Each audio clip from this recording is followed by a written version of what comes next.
Aldo Daverio.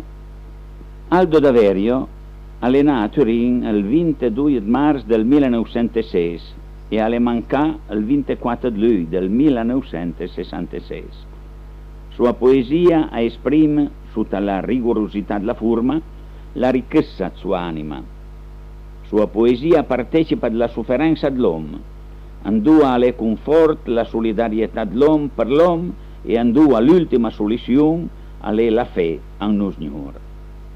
Suo amore scrupoloso per la precisione della forma alla non consentire de alle stampe il volume di sue poesie, volume che le sortì poi all'insegna di Brandet sotto il titolo Rondole, per volontà sua fumna e chiudì dai amici, ante il 1971.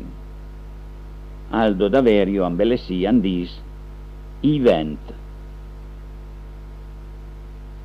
Ovei Piemunt, ancoronat druchere, garlanda d gloria d'un antic sovran, al respir di to vent robust e san, piena la saiva amera dle pinere, a ses largas la pianga, garga ed ussa, con la baldanza d'una vita nuova, mentre in ciel iena nivola, camussa risonanta candur, la volta bleva.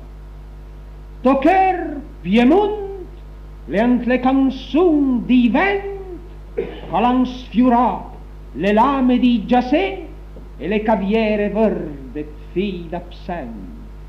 Canzun calan criat tutti i turment e anch'ei se slargo musiche d'amor ant in ciel tubbi primavera in fiore.